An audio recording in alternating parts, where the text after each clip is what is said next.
Hello, all you positive heads out there. It's so good to be back with all you beautiful reflections of the one source consciousness that creates and animates all things.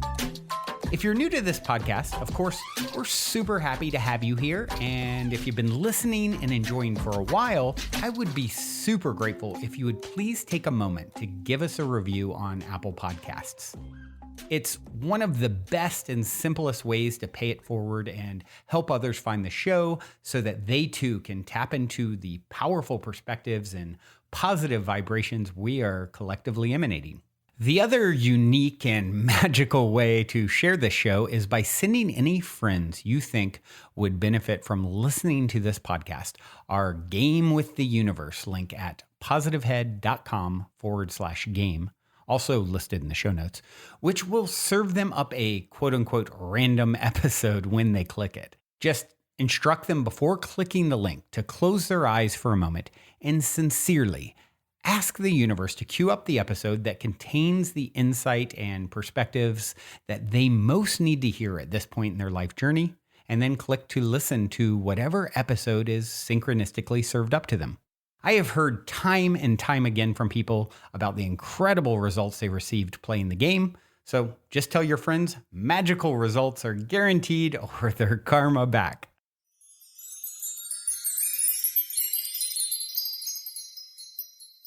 All right, all you positive heads, welcome. Welcome, one and all. I am super appreciative that you've joined me here on this magical today. And today, I thought I would get into some of the thoughts I've been having lately, because I know that the thoughts that I've been having lately are a lot of the time the things that are happening in the collective, the energy that is present in the collective, and the things that we are all experiencing together as a unit, as a whole, because we are a collective. And the energies that are present here, that are available to us here in our dimensional Earth space, are what they are. The planetary energies are what they are. The earth energies are what they are. The human collective energies are what they are. And we are picking them up consistently all day, every day.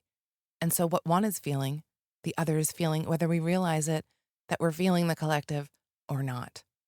So one of the biggest ideas that has come to mind in the last maybe 3 weeks especially is that we're on a different timeline. How many have you heard this idea that we have now jumped to a different timeline? Many of us have. I'm going to assume that all of you who are listening to this podcast are on this timeline with me and that you've all also jumped to this more higher vibrational version of yourself. And in this higher vibrational version of ourselves, what we're doing is stepping into our authenticity more and more and more. We're starting to say, hey, these things are okay, and these things are not okay. And how do I want to go about my day so that I can be joyful and I can be happy? What are those things that make me joyful and happy? What are those things that I can do? What are those things that I can feel? Those ways I can think? All of these different things that all the different ways that we can create happiness within ourselves, because this is what we're here to do.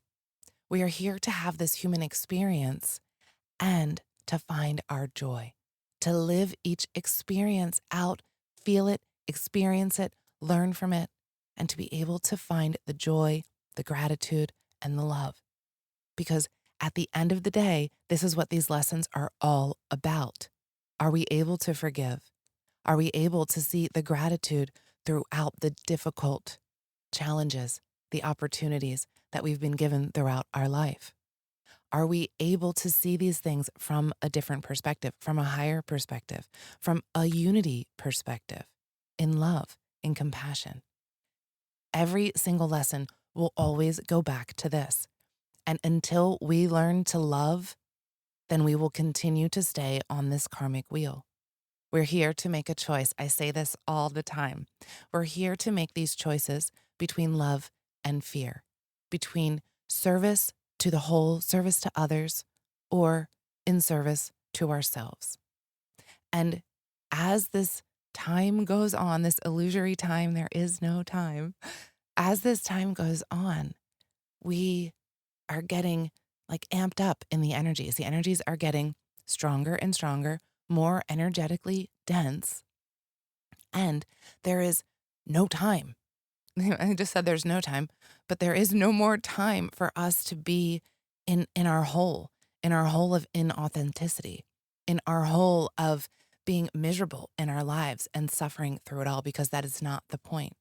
And so as we progress, as we move into these new energies and we're in them more and more, and we're bouncing timelines like we are now being forced, whether we like it or not, to stand up in our power, in that power of the loving beings that we are, in this power that we recognize as humble power of love. And we're literally being forced. I don't know very many people right now who aren't being forced into their path in a way that if we have been ignoring our signs and synchronicities and symbols and messages from the universe, that there is no more time for that.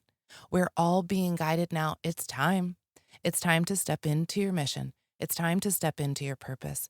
It's time to be authentically you in every moment, in every day, and to find the love in every moment, in every single day. That's what we're here to do. And until we do that, until we are able to really do that every single day, we will not see ourselves or experience ourselves living in this new earth that we're all talking about. Because in order to really see it in the external, we have to feel it on the inside. Everything I'm saying right now is reminding me of the past life regression that I did with Sarah Bressman Cosme. She put me under hypnosis at the Disclosure Fest Stairway to Stars event at the beginning of November 11th, actually 11/11 it was. And the messages that came through for the collective were very powerful and were about actually exactly what I'm talking about today. We did a mass meditation that day, a group of thousands of like-minded souls, all with the intention of love, of compassion, of forgiveness, of healing, of bringing in these energies into our collective awareness more and more. And when we do this as a group, it is so incredibly powerful. There is so much that we can do as an individual. And of course, we need to do that work as individuals because every little drop in the bucket is what's helping to fill that bucket. But when we actually have a full bucket all at once, all together with the same intention, it is so incredibly powerful that when Sarah asked me during the regression, what did we do during that meditation? What actually happened? The answer was we changed a timeline. What we actually did was sent out a wave of energy. And this wave of energy that was already present, but we sent out a wave that made it brighter, that made it more recognizable, that made it less hard to ignore for the collective, for those people who are not quite seeing the light. This wave then that got sent out was so strong because of the group intention that now those who found it hard to see are seeing a glimmer. And because we do this as a collective, now, of course, we weren't the only group on earth doing this at that time because there's always many groups doing this, having this intention, and especially on a day like 11/11. So if you could only imagine all of the different groups doing this, sending out this intention, and the energetic wave that was then sent out, the light that was then created for people to be able to see easier. When you're groping around in the darkness, it's really hard to see. And when there's that little bit of light, it's like, oh, there it is. And that is what this wave did. It sent out that warm light for people to be able to see that could not see it before. Before we continue on with today's episode, for those of you interested in getting more fantastic fungi in your life, I want to take a quick moment to tell you about a friend of mine's brand new company, The Great Mother. Recently, I have been drinking the Great Mother's superfood mushroom coffee alternative called a Ritual, as well as regularly taking their awesome ally microdoses, and I am truly loving both. As you probably know, these days many of the world's highest achievers and performers swear by microdosing. The problem is it can still be difficult to get a hold of magic mushrooms. That's why when my friend reached out, who lives in an area and country where legalization is not a problem like it was in the past, and said he'd be willing to offer microdoses to my listeners, I wanted to pass the word along. Ally microdoses are 100% organic. And in addition to a small amount of the magic active ingredient, they also contain functional mushrooms like lion's mane, cordyceps, chaga, and other brain boosters like bacopa. Ally is essentially a full spectrum nootropic. And of course, the coffee alternative Ritual doesn't contain magic mushrooms, but it has an array of the best organic functional mushrooms in the world. And, with functional mushrooms, it's really important to get them from the highest integrity sources. And whereas some other highly popular mushroom coffee alternatives on the market only contain a few varieties of functional mushrooms in their actual ingredients, Ritual has 7. Not only does it contain more types, it also contains 3 to 4 times the amount that the big brands have in each serving, and it tastes amazing. I actually like to have it on its own as well as mixing it into my coffee sometimes as well. However, since this is definitely a unique offering, there are a few steps. First, just reach out and request to follow the private page, The Great Mother on Instagram. Once you've been accepted to follow, just message what you're interested in getting and someone will get back to you.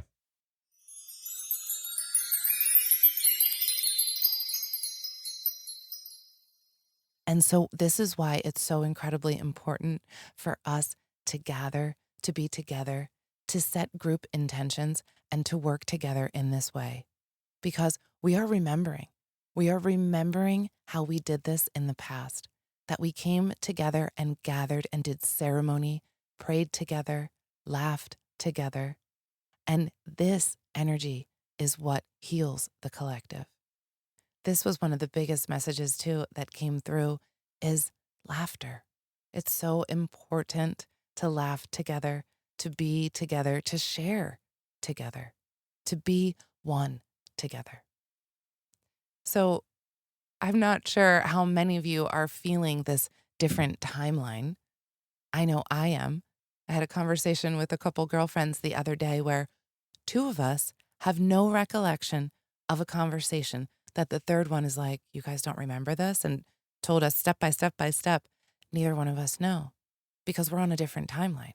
And luckily, what's really cool is that even though maybe we were on different timelines before and still in the same present reality, again, still both of us, all of us, are on this different timeline still together. So I find that fascinating how many timelines that we can all be on all of these different multi-dimensional levels all at once because it's all happening right now. This is why we're able to remember our past lives, our future lives, our everything, because our memory exists within us in our now of every single dimension that we exist in. Every single particle of us, we're not even particles. It's funny to say that we're particles. We're not. We're energetic waves that we think are particles in our material world so we can make sense of being human. Another thing that's coming up that has been a really big idea lately is this idea of humanizing all of the things, needing to put things into these boxes so that fits and conforms to societal regulations and programs and beliefs. And the thing is, the more we each step into our authenticity, the less and less there is a box to put us in. And so we are climbing out of these boxes and saying, I'm me. I don't fit into these boxes. All of these ideas, all of these terminologies, all of these things that I want to call a certain thing, it's all actually the same damn thing. We're just calling it different things because we humanize everything, every little thing. And if we can just kind of step out of that for a second and realize that we are spirit beings, we are energy beings here in this human experience, then we can get out of the box and we can expand.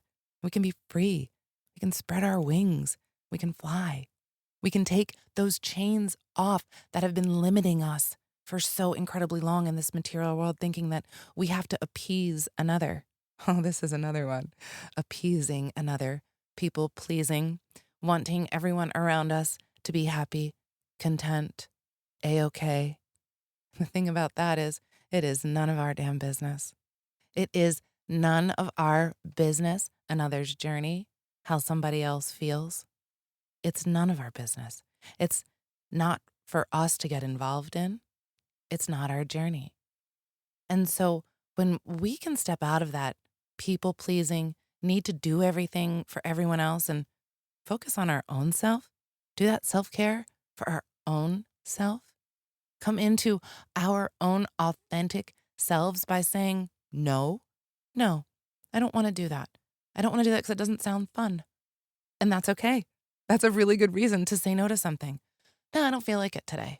Thanks for inviting me. I really appreciate it. But nah, I don't think I'm going to do that today. It's okay to do that. And I think we need to normalize that a whole lot more for people just to say, nah, I'm out of here. I'm not having fun. I'm going to go now. And you don't need to stay because somebody's going to get upset. It's all right. It's not for you to be in control of. If they're going to get upset, then that's something that they can learn from on their journey. Beautiful. We are all teaching each other and learning from each other, constantly, back and forth, all of the time. And when we're constantly trying to please, or even maybe we're not speaking our true feelings, maybe we're holding back our true feelings because we don't want to hurt another's feelings. And what are we doing there? Delaying the inevitable, not giving that person the choice to make their own decision based on what your real feelings are. It's manipulation is what it is. Control, manipulation. It's what it all boils down to is being actually in service to the self, where we actually think we're being in service to the other, but we're not. We're just trying to keep ourselves safe. We don't want to deal with the conflict or the feelings of hurting someone else, because never does that feel good. Nobody wants to do that. But what it all comes down to at the end of the day, the most important thing and the thing that we all really need is just radical honesty, radical open honesty, to give each and every single person the choice to have whatever feeling they want to feel about it. Because you are entitled to your feelings too. We're all entitled to have our feelings. And whatever feelings we're feeling, we should be able to sit in them regardless of how anybody else feels about it. Isn't that a beautiful thing? Doesn't that feel so freeing? I'm entitled to my emotions, and I get to feel them regardless of how anybody else feels about it. So what if we all did that? What if we all got out of these boxes of how we're supposed to be and feel and treat one another? And of course, we need to be kind and compassionate and all of those things. And honest. We forget the honest. Can we be kind and honest at the same time? Can we deliver a kind, compassionate, honest, loving message? We can always deliver it in that way. Always. We just have to find a way to deliver it in that way. We just have to find it. We don't need to deliver this message angrily, hatefully. No, we can take a moment, breathe, take some time to think about the way that we can actually approach it in a more loving and compassionate manner, to be able to speak freely, openly, and honestly, living fully in your true, authentic self. That is really what it's about. And that is how we feel free and safe and fulfilled and joyful in our lives. We're all on this different timeline now where we are being forced into these things, whether we like it or not. And so when we just surrender to being in the moment and listen to our guidance, it is ever present, smacking us in the face if we're not listening. So we got to be careful and listen. That smack in the face kind of hurts sometimes. I myself, I am listening. I am listening. I keep reminding myself every single day because I look back at my life. And as much as I think I'm listening, you guys, as much as you think I can listen, I'm a little stubborn. And I know a lot of us are stubborn. And I look back at all of the times I was not listening. And it blows my mind. It absolutely blows. It blows my mind. It absolutely does. And now I'm done with that. I am done not listening because I see the repercussions of what happens when you don't listen. You just get smacked in the face. I don't like being smacked in the face. So I am listening. I am listening. I am listening. I am listening. And I think that's it for me today, everyone. I love you all so much. Thank you for being here with me today. I'm going to leave you with this song by Drum Spider called Daughters of the Sun. Until next time, I love you all.